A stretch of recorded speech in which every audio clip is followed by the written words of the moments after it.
따라합시다. 오직 예수님, 하나님은 우리와 가까이 계십니다. 믿으시면 아멘. 네, 오늘도 믿음으로 이 자리에 나오셔서 하나님 앞에 전심으로 찬양하며 기도하며 또 하나님과 가까워지려고 하는 믿음의 성도들을 위해 우리 주 예수 그리스도가 주시는 은혜와 평강이 넘치시기를 주의 이름으로 축원합니다. 오늘 말씀의 제목은 가까이 계시는 하나님이라는 제목으로 말씀을 드리려고 합니다. 시편 14편 1절에 보니까 어리석은 자는 그의 마음에 이르기를 하나님이 없다 하도다 라고 하는 말씀을 하고 있습니다. 그런데 히브리서 11장 6절 말씀에 보니까 믿음이 없이는 하나님을 기쁘시게 할 수 없나니 하나님께 나아가는 자는 그가 계신 것과 또 자기를 찾는 자들에게 상 주시는 이심을 믿어야 할지니라 라고 말하고 있습니다.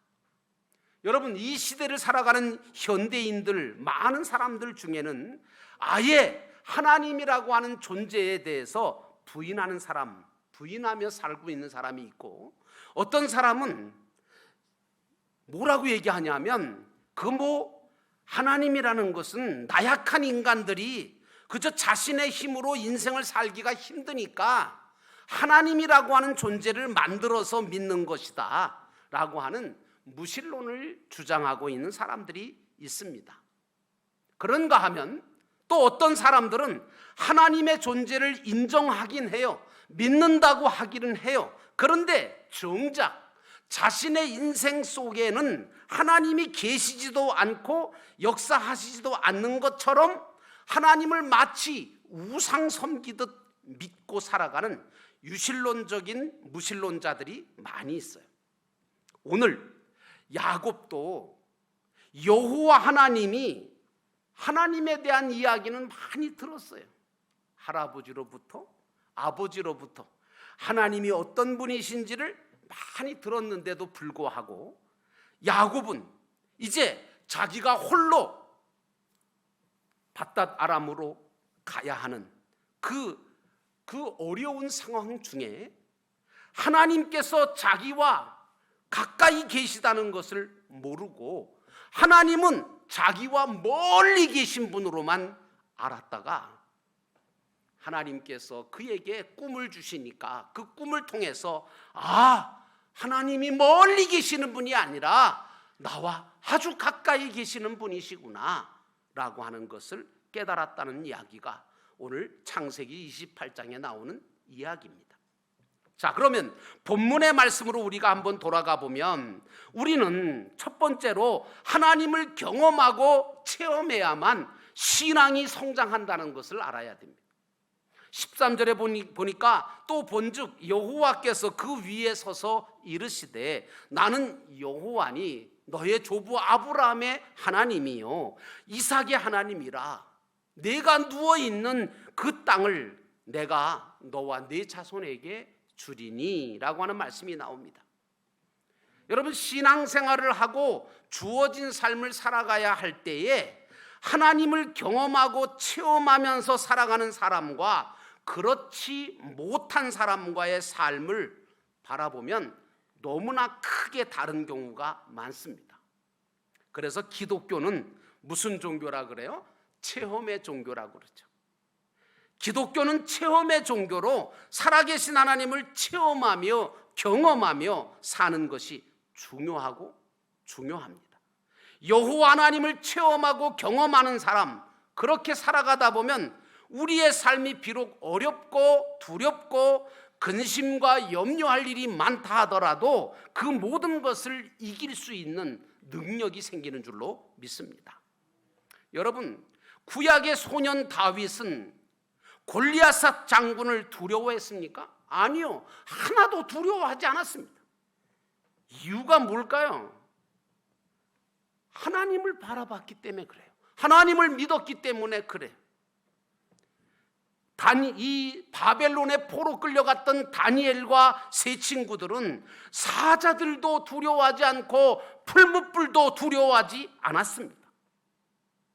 여러분 아시는 것처럼 역사적으로 로마 시대 때 그 네로 황제가 예수 믿는 사람들을 잡아다가 얼마나 끔찍한 그런 방법으로 죽였습니까? 어떤 사람은 기름에다가 그냥 튀겨 죽이고, 어떤 사람은 산 송상체 그냥 횃불로 쓰고, 어떤 사람은 원형 경기장에 집어넣고 사자, 굶주린 사자들에게 물려 죽게 만들었잖아요. 근데 놀라운 것은 그런 사자들에게 정말 물려 죽어가면서도 그들은 그곳에서 찬송하며 기도하며 믿음으로 끝까지 승리했습니다.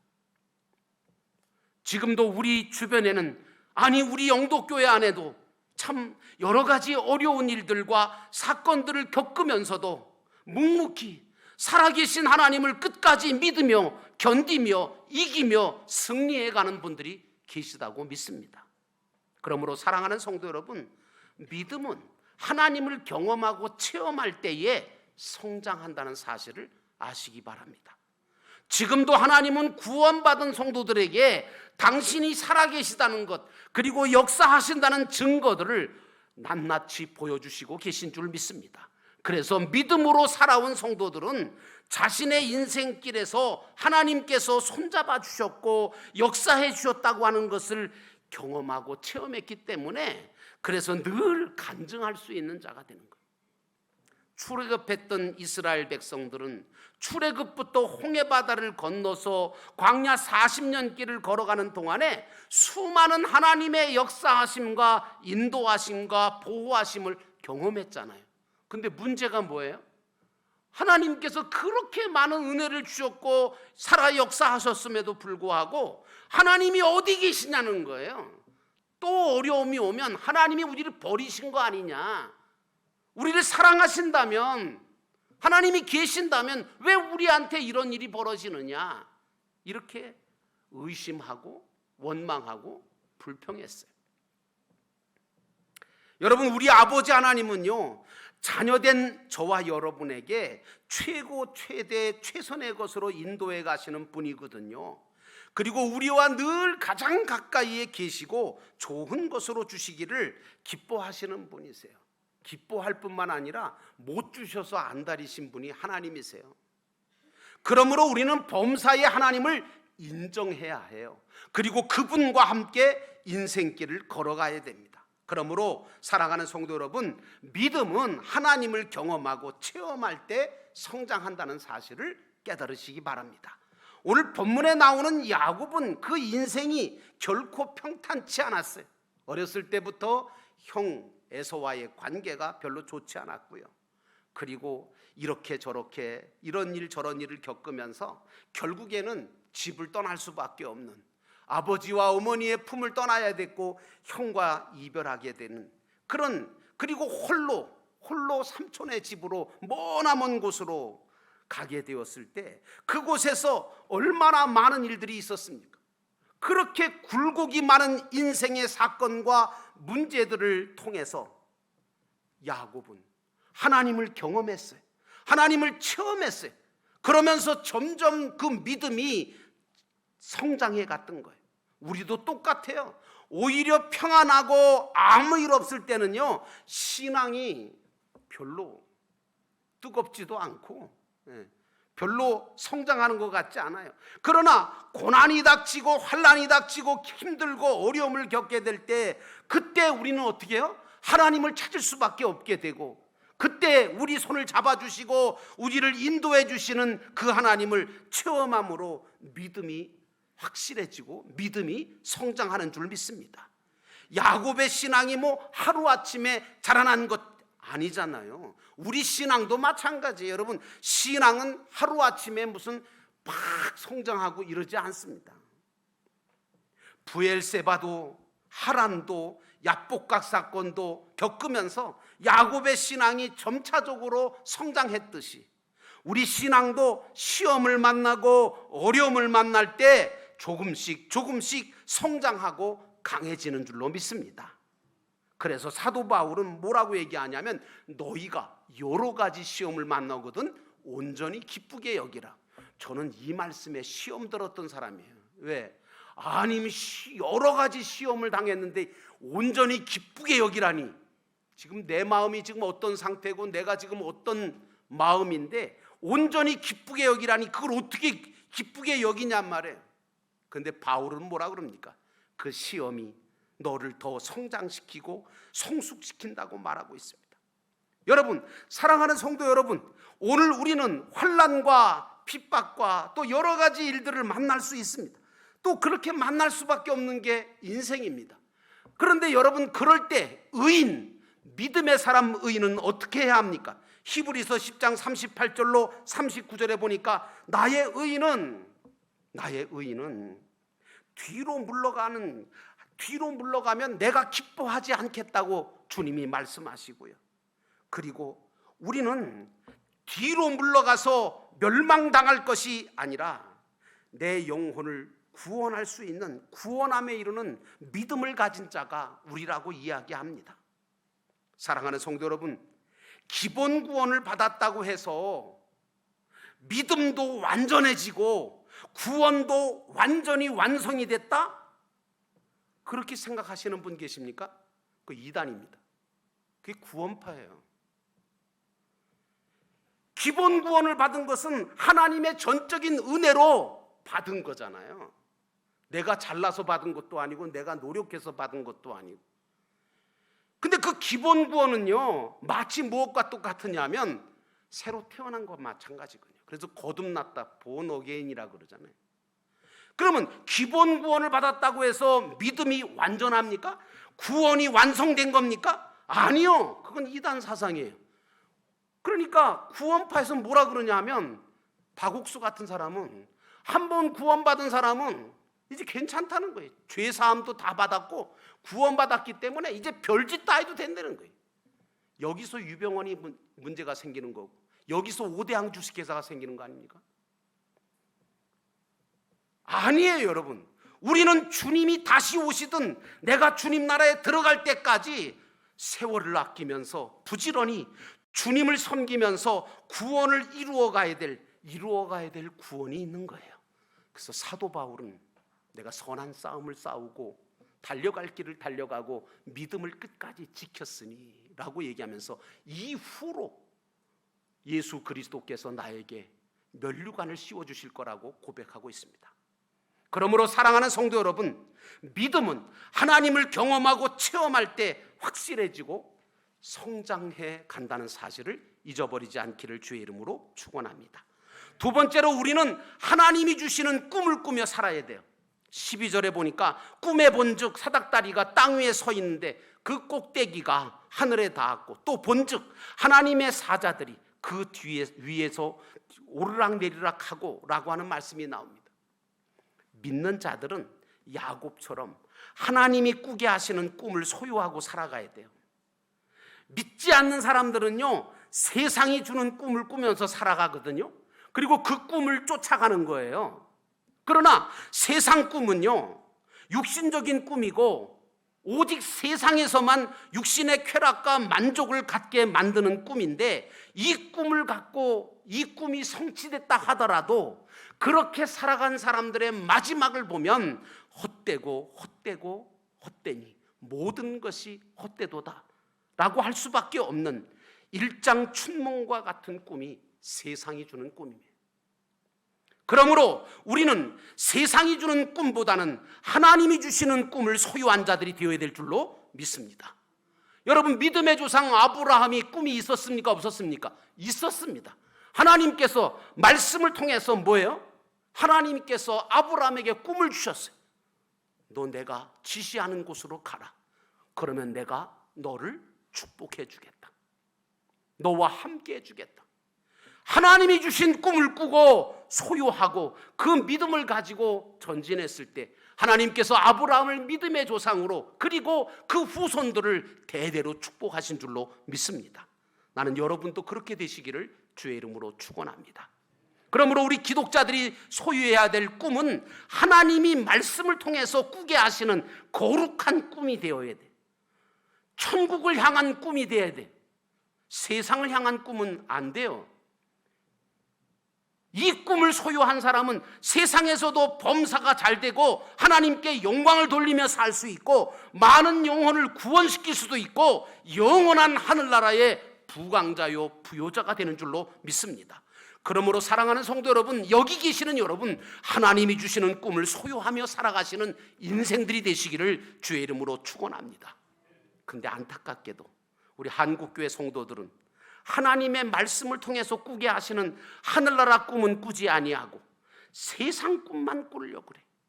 육신의 욕심이 가득한 꿈만 꾸려고 하다가 그 꿈을 쫓아가다가 다 잘못됩니다. 또 교회라고 하는 데서, 교회라고 다 교회는 아닌 것 같은 느낌이 드는 게, 교회 갔는데 세상 꿈을 꾸라고 가르치네. 그거 교회 아니에요. 잘못된 복음이에요. 우리가 세상 꿈을 꾸고 세상 꿈을 쫓아가려고 예수 믿어요? 그러려면 믿지 말아요. 못하라 믿어요. 예수 그리스도께서 세상 꿈을 꾸라고 우리에게 가르쳐 주셨나요? 그렇게 보여주셨나요? 아니요. 그러니까 기복주의 신앙이 되고, 그러니까 신비주의 신앙만 갖게 돼가지고 다 이단들한테 넘어가는 거예요. 왜? 이단들에게 뭐라 그래? 우리한테 오면 세상 꿈 이룰 수 있다고 얘기하잖아. 영광스럽게 세상에서 우리들만 모여 사는 새 예루살렘이 만들어질 건데, 그 신천지가 만들어질 건데, 거기 14만 4천 명에 들어와야 거기서 영원히 복되게 산다는 거예요. 다 거짓말이거든요. 다 죽을 거예요. 우리는 하늘나라 저 천국을 바라보는 자들이잖아요. 하늘나라 천국보다 세상과 육신만을 위해 살다가 잘못되고 실패하는 인생 되지 말고, 나는 여러분들이 온전한 믿음을 가지고 바라봐야 될 곳을 바라보고 가야 할 곳을 달려가는 믿음의 경주자가 되기를 주의 이름으로 축원합니다. 오늘 야곱은 하나님이 자기와 함께하고 계심을 생생하게 체험할 수 있는 꿈을 꾸었습니다. 하늘에 닿은 사닥다리와 하나님의 사자들이 오르락내리락하고 하나님과 언약의 말씀을 듣게 되었습니다. 이제 야곱은 그 꿈으로 인하여 더 이상 두려워하거나 외로워하거나 힘들어하지 않습니다. 왜냐하면 내가 있는 그곳이 바로 하나님이 계시는 전이고, 자신이 가져야 될 꿈과 소망이 바로 하늘나라 천국이라는 사실을 깨달아 알았기 때문입니다. 그러므로 사랑하는 성도 여러분, 하나님이 주시는 꿈을 소유하고 사는 인생 되시기를 축원합니다. 기독자들은요, 내가 있는 곳, 내가 일하는 곳이 바로 하나님의 집이라는 것, 내가 있는 그곳이 하늘의 문이라는 것을 아셔야 합니다. 그래서 우리 가정이, 교회가, 직장이, 그리고 일터가 다 하나님의 전이 되어야 되고 하나님의 문이 되어야 됩니다. 이 사실을 아는 사람은 아무렇게나 살 수가 없죠. 무엇을 하든지 믿음으로 할 수밖에 없고 하나님의 영광을 위해 살게 됩니다. 내 생활과 내 언행심사가 다 하늘문으로 연결되어서 천국 생명록책에 기록되고 있다는 것을 안다면 우리가 어떻게 이방인들과 똑같이 삽니까? 하늘의 꿈을 소유한 우리는 하나님의 말씀대로 살아서 하나님이 주시는 그 꿈을 이루고 하나님께서 주시는 온갖 하늘의 복과 땅의 복을 받는 그런 꿈을 소유하시는 인생으로 사셔야 될 줄로 믿습니다. 마지막으로 하나님은 약속을 지키시는 분이라는 것도 여러분이 아셔야 합니다. 15절에 보니까 내가 너와 함께 있어 내가 어디로 가든지 너를 지키며 너를 이끌어서 이 땅으로 돌아오게 할지라 내가 네게 허락한 것을 다 이루기까지 너를 떠나지 아니하리라 하신지라. 우리는 하나님의 신실하심을 찬양하고 기도할 때마다 고백하잖아요. 근데 궁금한 게 있어요. 찬양하시는 분들이 하나님이 신실하다고 찬양을 하시는데, 근데 신실한 게 뭔지를 아시나? 신실이 뭐예요? 신실하다는 그런 찬양을 하고 기도를 하는데 신실하다고 하는 걸 모르시면 안 돼요. 신실하다는 것은 뭐냐? 약속하신 것을 반드시 지키고 이루어 주시는 변함없으신 분을 가리켜서 신실하시다 이렇게 얘기해요. 그런데 당시 이스라엘 백성들을 가만히 보면 이런 하나님의 신실하심을 믿지를 못했어요. 그리고 뭐라 그러느냐 하면 혹시 하나님이 우리 잊어버린 거 아니야? 우리 버리신 거 아니야? 약속만 해놓고 약속은 지키지 않는 거 아니야? 우리를 사랑하신다면서 근데 왜 이런 일이 벌어져? 미워하시는 거 아니야? 하고 의심하고 불평했어요. 하나님의 신실하심을, 약속을 지키시는 하나님을 믿지를 못했어요. 하나님은 선지자를 통해서 당신이 약속하신 것은 반드시 지켜주시겠다고 계속해서 말씀해 주십니다. 하나님은 약속하신 대로 한 번도 이스라엘을 잊어버리거나 버리거나 떠나본 적이 없으신 분이잖아요. 늘 곁에 계시고 늘 고아처럼 우리를 버려두지 않으시는 분이 신실하신 하나님이세요. 그러므로 사랑하는 성도 여러분, 여러분이 믿음의 길을 걸어가실 때 신실하신 하나님을 의지하고 걸어가시기를 주의 이름으로 축원합니다. 하늘과 땅을 연결하는 사닥다리가 천사가 오르락내리락 하는 것처럼 지금도 하나님은 우리를 천사를 통하여 지키시고 기도에 응답을 주시기도 하고 역사해 주시는 신실하신 하나님이신 줄 믿습니다. 여호와 하나님은 완전하시고 그 누구의 도움도 없어도 역사하실 수 있는 분이시고 나를 향한 사랑이 지극하신 영원하신 분이십니다. 뿐만 아니라 하나님은 우리의 모든 것을 헤아려서 정확하게 심판해 주실 분이에요. 난 이게 좋아요. 그래서 억울해도요, 믿는 사람들은 억울함을 당해도 억울해하질 않아요. 왜? 심판해 주실 거니까. 그래서 저는 가끔 그래요. 억울하면 위에 가서 보자 그래요. 위에 가서 보자 그래요. 제가. 여러분, 우리의 모든 것을 다 측량해 주시고 헤아려 주시고 심판해 주실 분이 계신데 뭘 그렇게 억울해하고 뭘 그렇게 안타까워합니까? 축복하시고 소망을 주시고 다시 일으키시고 세워주시는 분이시라는 이 믿음이 우리에게 필요한 거죠. 야곱은 하나님이 조상 아브라함과 이삭을 축복하신 것처럼 자기에게도 분명히 약속대로 분명히 축복해 주실 거라는 그런 신앙을 가지고 출발했던 거예요. 그러므로 여러분들도 신실하신 하나님을 의지하는 인생 사시기를 축원합니다. 오늘 야곱은 뭐라고 얘기합니까? 그 꿈을 딱 받고 난 다음에 여호와께서 여기 계시거늘 내가 몰랐다고 고백합니다. 하나님이 여기 우리와 함께 계시고 나를 사랑으로 인도하고 계시고 보호하고 계신다는 이 사실만 안다면 우리의 삶이 결코 외롭지 않을 겁니다. 기쁘고 감사하고 든든할 겁니다. 나는 여러분들이 그 신실하신 하나님을 의지하며 남은 생을 복되게 살기를 주의 이름으로 축원합니다. 하나님이 변함없이 최고의 사랑과 최대의 은총과 최선의 뜻으로 우리를 예정하시고 우리를 인도하고 가고 계신다는 이 예정신앙을 가지고 살아갈 때 우리는요 결코 실패하지 아니하고 성공할 수 있고 헛된 삶이 아니라 의미 있고 가치 있는 삶으로 승리할 수 있을 줄 믿습니다. 여러분 모두가 신실하신 하나님을 의지하며 그 약속을 지키시는 하나님을 바라보면서 믿음의 길을 걸어가시기를 주의 이름으로 축원합니다.